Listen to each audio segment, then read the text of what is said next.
Donc ce que nous allons voir maintenant, c'est comment matcher l'étalonnage d'un plan à l'autre. Ce qu'il faut bien avoir à l'esprit, c'est que lorsqu'on étalonne un film, on n'étalonne pas des images ou des clips ou des rushs indépendamment des autres. L'idée, ce n'est pas d'avoir la plus belle image possible sur un plan et après de passer à l'autre et d'essayer d'avoir la plus belle image possible sur ce deuxième plan et ainsi de suite. Euh, Tout simplement parce que nous n'avons pas affaire à des plans fixes, nous n'avons pas affaire à des photos, nous avons affaire à une continuité. Un film, par définition, c'est une continuité. On a 24 images par seconde ou 25 images par seconde qui défilent. Et l'important pour l'œil du spectateur, c'est d'avoir l'impression de continuité, qu'il n'y a pas de continuité brisée d'un plan à l'autre, qu'il n'y ait pas un plan qui soit, on va dire, froid, suivi d'un plan qui soit un peu plus chaud et ainsi de suite. C'est ce qui arrive parfois lorsque vous faites mal la balance des blancs. Vous vous rendez compte que vous avez des rushs qui sont un petit peu bleutés, un petit peu froids, et des rushs qui sont un peu plus chauds, un petit peu plus rouges. Et le fait de les mettre les uns après les autres dans votre timeline de montage, c'est ce qui va provoquer cette espèce de choc de continuité. Donc l'étalonnage, ce n'est pas d'avoir la meilleure image dans l'absolu, c'est d'avoir une image qui ressemble à celle d'avant et une image qui ressemble à celle d'après. Un plan faut faire de telle sorte que les plans se suivent sans qu'on ait l'impression qu'il y a quelque chose qui a bougé. Voilà. Donc ça, c'est un des principes, parmi tant d'autres bien sûr, de l'étalonnage. Et c'est pour ça que là, on va essayer de s'intéresser à tous les outils de matching, d'étalonnage que propose SpeedGrade. Et on va commencer par matcher l'étalonnage avec un plan. Alors comment on fait? Prenons par exemple ce premier plan. Si je regarde, le deuxième plan c'est celui-là, le troisième plan c'est celui-là, le quatrième c'est celui-là et le cinquième c'est celui-là. De manière générale, dans un premier diagnostic, je peux me dire qu'il n'y a pas trop de problèmes d'étalonnage. Il n'y a pas trop de problèmes, on ne va pas appeler ça problème d'étalonnage, on va plutôt dire il n'y a pas de problème de balance des blancs. Quelque part, ça a été respecté. J'ai pas une image qui est plus chaude que l'autre. J'ai pas une image qui est plus froide que l'autre. Si j'appuie sur play, à chaque fois que j'ai un raccord, je ne suis pas choqué par le raccord. J'ai pas l'impression qu'il y a une discontinuité. On est toujours au même endroit et donc il n'y a pas de problème majeur à ce niveau-là. Donc ça, c'est déjà la première chose. Donc maintenant, ça veut dire qu'on va d'abord, on va zapper cette phase qui consiste à essayer de mettre les plans à niveau et on va passer tout de suite à quelque chose d'un peu plus, entre guillemets, artistique. Donc imaginons que ce plan, je veuille le rendre un petit peu plus chaud, par exemple dans les tons moyens, et que dans les tons moyens, donc je sélectionne ton moyen, j'ai envie de rajouter un petit côté un peu plus automnal, un peu plus chaud, un peu plus automnal. Donc je prends ma petite souris, je mets mon curseur sur la roue du gamma qui elle aussi va essayer de viser les tons moyens et je vais rajouter un petit peu de rouge, voilà, un tout petit peu, entre le rouge et le jaune, vous voyez, et déjà j'ai une teinte qui peut faire un petit peu plus automnale, sans trop virer vers le magenta, donc attention, voilà, légèrement. Voilà, par exemple. Je peux le faire aussi un petit peu sur les tons foncés.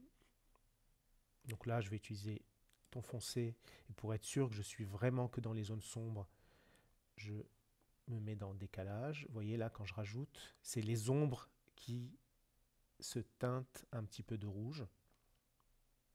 Voilà, donc pas trop. Si je veux voir l'avant et après, maintenant que j'ai mon clavier avec mon pavé numérique, je peux appuyer sur 0, vous voyez, pour voir avant-après. Donc, je me dis, voilà, je suis content, j'aurais pu bien sûr pousser un peu plus l'étalonnage, changer plein mal de choses, mais déjà dans un premier temps, on va dire que je suis assez content de ce que je viens de faire, et je veux copier la même chose sur ces deux plans-là. Donc il y a plusieurs façons de faire. La première, c'est de se mettre sur le plan d'après et tout simplement d'appuyer sur 1. En appuyant sur 1, ce que je dis à SpeedGrade, c'est tu me prends l'étalot qui est un plan avant. Un plan avant sur la timeline V1, bien sûr, pas sur la timeline V2. D'accord? Ensuite, si je prends ce plan numéro 3, je peux lui dire de prendre l'étalot. Si je veux qu'il prenne l'étalot de du premier plan de la V1, j'appuie sur 2. Pourquoi 2? Parce que c'est deux plans avant. Vous voyez? Et là, il me le copie. Et ainsi de suite. Si je prends bien sûr ce plan-là comme la référence. celui-là, bien sûr, comme je l'ai copié, je peux dire au plan 3, prends-moi l'étalot de la V2. Mais si j'ai pris comme étalot de référence ce premier plan, à ce moment-là, j'appuie à chaque fois sur autant de plans qu'il y a avant. Et là, je peux faire la même chose ici rapidement. Donc là, je vais lui demander de copier celui qui est juste avant, parce que c'est le même que celui que j'ai copié depuis le début. On va voir ce que ça donne. Ça donne ça. Donc forcément, c'est pas tout à fait la même chose. Vous voyez, ici, autant ça fonctionne à peu près, autant ici, on est dans un autre environnement, même si j'ai le vert de la forêt ici flou qui rappelle un petit peu la forêt. Mais je suis un peu trop rouge, mais c'est déjà un bon début. Et ensuite, le dernier, je peux lui dire soit 1 pour qu'il me copie celui d'avant, soit carrément celui au tout début qui est donc 1, 2, 3, 4 plans plus tôt. Vous voyez, ça fonctionne plutôt pas trop mal entre celui-là et celui-là. Vous voyez, donc vous pouvez comme ça rapidement faire des copies d'étalonnage. Imaginons maintenant que je fasse un masque. Donc par exemple, alors je ne sais pas si vous vous souvenez, pour ajouter un masque sur lequel on va mettre un effet, il suffit juste de prendre ce bouton qui est là, vous voyez ici, sur la timeline, et de le glisser par exemple au-dessus du deuxième plan dans la piste V2. Donc pour l'instant il s'appelle étalonnage sans titre, on peut lui changer de nom et l'appeler, je ne sais pas, on peut l'appeler Sepia par exemple, d'accord. Et sur cet étalot sépia, par exemple, je vais un peu plus forcer le trait. Donc je sélectionne bien ce masque-là. Attention à ne pas sélectionner celui qui est en dessous. C'est celui-là. Vous voyez, donc là, regardez mes roues, elles sont grisées. Ça veut dire qu'il n'y a encore pas d'étalot qui a été fait. Je masque le panneau ici de masque. J'en ai pas besoin pour l'instant. Et on va dire que là, je vais carrément aller vraiment dans le rouge, dans le global. Et je vais vraiment essayer d'avoir quelque chose d'un peu exagéré, juste pour que vous voyez l'effet. C'est très moche, mais c'est pas grave, c'est juste pour que vous compreniez l'effet. Donc cet effet, je l'ai mis sur Sepia, et je veux le copier, par exemple, ici, sur un autre masque, donc que je rajoute ici. Voilà. Très bien, donc je veux le copier ici. Donc pour le copier, donc la question que je pourrais vous poser, c'est est-ce qu'il faut que je clique sur 1, parce que c'est le plan d'avant, ou sur 2 ? Donc la plupart me répondent sur 1, mais en fait la réponse est je dois appuyer sur 2. Pourquoi? Parce que je dois appuyer sur 2, sur 1 plutôt que 2, parce que le plan que je veux copier, c'est le plan qui est juste avant, qui est là. Même si j'en ai pas entre les deux, la V2, pour l'instant, considère qu'il n'y a que 2 plans. Donc on va faire l'essai pour voir si je ne me suis pas trompé. Donc là, si j'appuie sur 1, vous voyez, il m'a bien copié l'étalot de Sepia qui est un plan avant, même si j'ai un trou ici. D'accord? Donc ça, c'est important à comprendre. Autre façon de faire, encore une fois, en informatique, il y a toujours plusieurs façons de faire la même chose. Je prends par exemple, imaginons que je prenne ce plan-là, je vais le retravailler un petit peu, je vais peut-être le saturer un peu plus, ici, et en température de couleur, je vais un peu plus exagérer. Je vais peut-être aller dans l'autre sens. Je vais rajouter un petit peu de bleu. Voilà, je vais un petit peu l'exagérer comme ceci.